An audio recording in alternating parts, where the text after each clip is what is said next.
Characteristics. इसी वजह से आपको इसका ध्यान देना पड़ेगा, क्वेश्चन यहाँ से आ सकता है और लोगों को लगेगा यार ये पुरानी एनसीईआरटी बुक में वो सारी चीजें डिस्कस नहीं की गई, बट समरी में एक पॉइंट लिखा है। एनसीईआरटी की ये बुक है, ये पेज नंबर 9 है। इसमें क्या लिखा है, वो साइंस की ब्रांच प्रिंसिपल्स और रूल को डिफाइन करती है, गवर्न करती है, वो डिस्क्राइब करने की कोशिश करे सिस्टमैटिक्स को। इसमें दो चीजें हो जाएगी, क्या, टैक्सोनॉमी प्लस इवोल्यूशन, कि लिविंग ऑर्गेनिज्म के उसी ग्रुप को आप एक स्पीशीज में रखेंगे जो आपस में इंटरब्रीड करे और सेक्सुअल रिप्रोडक्शन के थ्रू जो प्रोजेनी पैदा हो वो फर्टाइल हो। इस कॉन्सेप्ट को क्या बोलते हैं, बायोलॉजिकल स्पीशीज। स्पीशीज से किंगडम की तरफ मूव करेंगे, number of similar characteristic feature जो होगा लगातार घटता जाएगा। ठीक, इससे एक चीज पता करना चाहते हैं, defining characteristic of living organism. Hello everyone, this is doctor Ashraf इमाम। जैसा कि आपको पता है NCERT line by line series चल रही है, जो क्लास 11 के पहले चैप्टर द लिविंग वर्ल्ड को हम लोग कंप्लीट कर चुके हैं। आज हम लोग इसके समरी के बारे में बात करेंगे। ठीक है, समरी में स्टार्टिंग करते हैं हम लोग सबसे पहले बायोडायवर्सिटी की। बायोडायवर्सिटी क्या होता है, इस दुनिया में जितने भी अलग अलग टाइप के लिविंग ऑर्गेनिज्म है सबके नंबर को आप कलेक्ट कर दीजिए, वो क्या कहलाता है, बायोडायवर्सिटी। सिंपल है, जो 1.7 टू 1.8 मिलियन डिफरेंट टाइप के स्पीशीज या ऑर्गेनिज्म हैं, उन सारों का नंबर टोटल में क्या कहलाता है, बायोडायवर्सिटी। अब ये 1.7 या 1.8 मिलियन जो ऑर्गेनिज्म हैं, इनके नाम रखने के लिए जो सिस्टम इस्टेब्लिश किया गया कैलस लीनियस के थ्रू, वो क्या है, बायोनोमियल नोमेनक्लेचर सिस्टम। इसको किसने इस्टेब्लिश किया, कैलस लीनियस ने। ठीक है, इनके अनुसार क्या था कि कोई भी प्लांट या एनिमल का जो नाम होगा उसका दो पार्ट होगा। जैसे मान लेते हैं एग्जाम्पल के तौर पर मैंगो का नाम जो लिखेंगे तो मैंजीफेरा इंडिका लिखाएगा। ठीक है, तो ये इसके अंदर क्या होगा, कुछ रूल्स हैं जिसको हमें फॉलो करना होता है साइंटिफिक नाम लिखते हुए। ठीक है, पहला क्या है कि जब भी आप हैंड राइटिंग लिखेंगे तो इन दोनों को अलग अलग अंडरलाइन करेंगे। ठीक है, साइंटिफिक बायोनोमियल नोमेनक्लेचर में जो साइंटिफिक नेम है उसका जो पहला पार्ट है वो रिप्रेजेंट करता है जीनस को, और दूसरा पार्ट जो होगा वो स्पीशीज या स्पेसिफिक एपिथेट को रिप्रेजेंट करता है। ठीक है, जीनस हमेशा कैसा लिखाएगा, जीनस का जो पहला अल्फाबेट होगा वो क्या होगा, कैपिटल लेटर से होगा, और स्पीशीज का जो होगा वो क्या होगा, स्मॉल लेटर से होगा। ठीक है, इररिस्पेक्टिव टू ओरिजिन कोई भी साइंटिफिक नेम लिखा जाएगा तो वो कैसा होगा, लैटिनाइज्ड होगा, है ना, लैटिनाइज्ड होगा। दूसरी बात क्या, जब भी प्रिंटेड फॉर्म में बायोलॉजी नेम को लिखा जाएगा तो वो इटैलिक्स के फॉर्म में लिखा जाएगा। ठीक है, इसके अलावा क्या है, एक पॉइंट बायोनोमियल नोमेनक्लेचर में, जिस साइंटिस्ट ने किसी प्लांट या लिविंग ऑर्गेनिज्म को डिस्कवर किया, अगर आप उसका नाम ऐड करना चाहते हैं तो सिंपली वो कैसा होगा, रोमन लेटर में लिखा जाएगा। ठीक है ना, वो किसी तरह का कैपिटल स्मॉल नहीं, सिंपल रोमन टाइप में लिख दिया जाएगा। ठीक है, अगला है क्या, टैक्सोनॉमी। लिविंग वर्ल्ड के अंदर तीसरा कॉन्सेप्ट है टैक्सोनॉमी, जो बेसिकली क्या है, ये वो साइंस की ब्रांच है जो डील करता है किसको, प्रिंसिपल्स एंड रूल्स को। ये किसको डील करता है, प्रिंसिपल्स एंड रूल्स को, किस लिए, to classify living organism. Classify living organism, living organism को क्लासिफिकेशन करने के लिए जो साइंस की ब्रांच प्रिंसिपल्स और रूल को डिफाइन करती है, गवर्न करती है, वो है टैक्सोनॉमी। इसके बेसिकली 4 स्टेप्स हैं, वो क्या क्या है। सबसे पहले हम लोग क्या करते हैं, लिविंग ऑर्गेनिज्म का कैरेक्टराइजेशन करते हैं, फिर कैरेक्टर्स के बेसिस में लिविंग ऑर्गेनिज्म को आइडेंटिफाई किया जाता है, इस स्टेप को आइडेंटिफिकेशन बोलते हैं, इस स्टेप को। फिर लिविंग ऑर्गेनिज्म को क्या को एक नाम दे दिया जाता है जिसको नोमेनक्लेचर बोलते हैं। नोमेनक्लेचर के बाद क्या करता है, लिविंग ऑर्गेनिज्म को अलग अलग कन्वीनियंट कैटेगरीज में डिवाइड कर दिया जाता है, जिसको हम लोग क्या बोलते हैं, क्लासिफिकेशन। तो ये 4 बेसिक स्टेप्स है किसके, टैक्सोनॉमी के। ठीक है, इसके बाद जो इंपॉर्टेंट वर्ड है द लिविंग वर्ल्ड में वो है सिस्टमैटिक्स।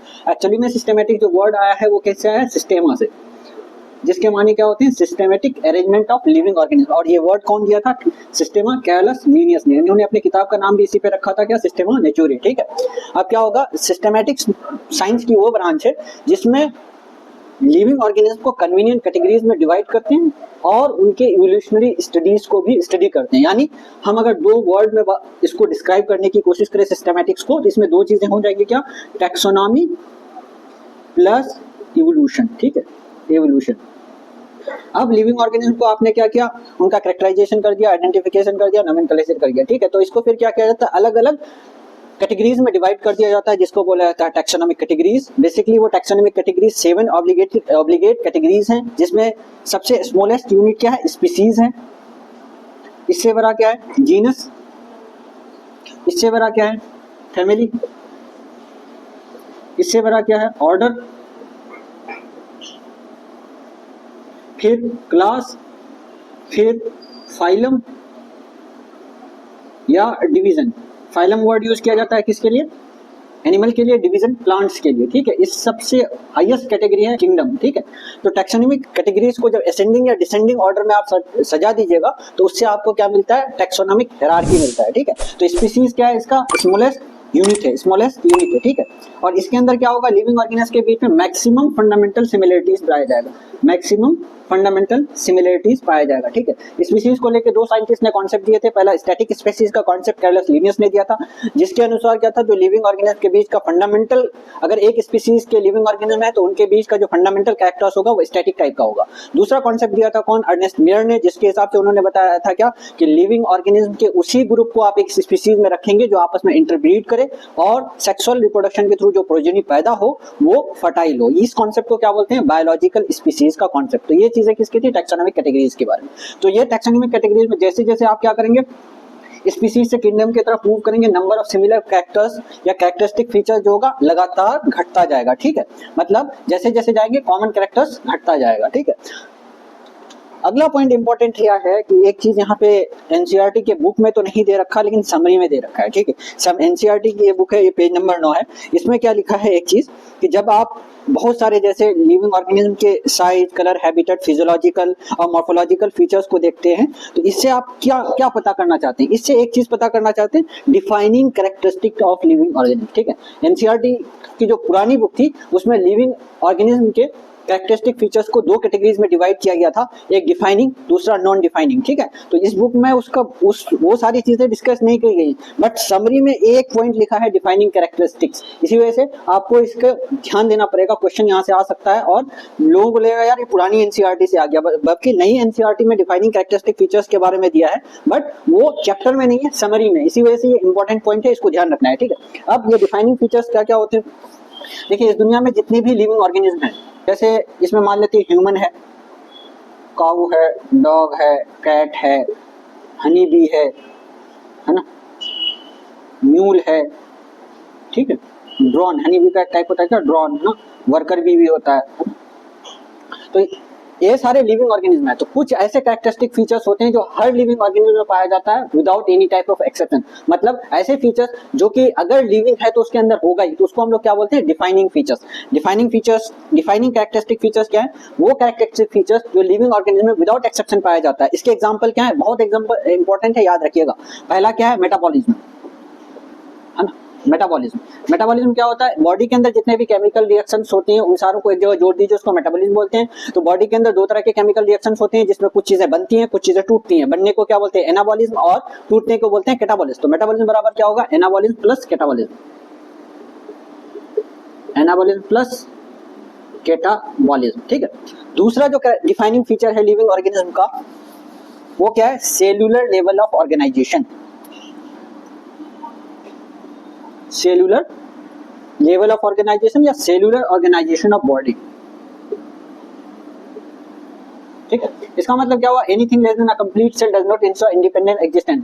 मतलब लाइफ को इंडिपेंडेंटली एग्जिस्ट होने के लिए कम से कम एक सेल चाहिए।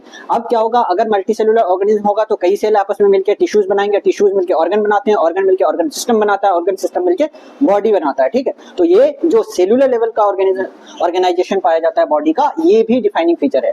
तीसरा जो डिफाइनिंग फीचर है वो है क्या, आपका कंसियसनेस। कंसियसनेस का मतलब क्या हुआ, बॉडी के अंदर या बाहर जो भी एटमॉस्फेयर है उसको लेके अवेयर होना, उसको लेके अवेयर होना। ह्यूमन बीइंग्स के अंदर एक खास कैरेक्टरिस्टिक फीचर पाया जाता है, सेल्फ कॉन्शियसनेस, जिसका मतलब ये होता है कि ह्यूमन बॉडी अपने नफे या नुकसान यानी बेनिफिट और हार्म दोनों चीज को डिसीजन ले सकते हैं। That is the highest level of characteristic feature of living organism, that is self consciousness, ठीक है। तो ये सारी चीजें क्या है, आपका defining features of living organism. अब जैसे मान लेते हैं क्या कि बहुत सारे ऑर्गेनिज्म होते हैं, जैसे हम ले लेते हैं जैसे रिप्रोडक्शन है, तो रिप्रोडक्शन को हम डिफाइनिंग फीचर क्यों नहीं बोलेंगे, क्योंकि हमारे सोसाइटी के अंदर ही कुछ ऐसे कपल्स होते हैं जो इनफर्टाइल होता है। हनी बी का छत्ता को देखेगा तो उसके अंदर जो वर्कर बीज होते हैं वो इनफर्टाइल होते हैं। इसी तरह से म्यूल एक लिविंग ऑर्गेनिज्म बट इनफर्टाइल है। मतलब रिप्रोडक्शन वो कैरेक्टरिस्टिक फीचर है जो कि without any type of exception her living organism में नहीं पाया जाता है। दैट्स व्हाई हम इसको डिफाइनिंग फीचर नहीं बोलेंगे। इसी तरह से ग्रोथ के बारे में बात करें तो ग्रोथ को एज ए ग्रोथ इन मास के कैरेक्टरिस्टिक फीचर में जब हम लेते हैं तो ऐसा देखने को मिलता है कि पहाड़ पठार इनके भी अंदर लगातार मास बढ़ता है। ठीक है। तो इसी वजह से जब हम ग्रोथ को एज अ क्राइटेरिया या लिविंग ऑर्गेनिज्म का फीचर बताने की कोशिश करेंगे तो हमें ये बताना होगा कि हम किस तरह से उसको डिफाइन करते हैं। जैसे अगर हम बोले ग्रोथ फ्रॉम इनसाइड तो ये फिर कैरेक्टरिस्टिक डिफाइनिंग फीचर होगा लिविंग ऑर्गेनिज्म का। ठीक है, तो ये था आपका क्या summary of the first chapter of NCERT of class element the living world. इससे आगे हम लोग अगले चैप्टर को फिर से एक एक पैराग्राफ एक एक लाइन को पढ़ेंगे, फिर इसका इसी तरह से लास्ट में समराइज कर देंगे। Thank you so much.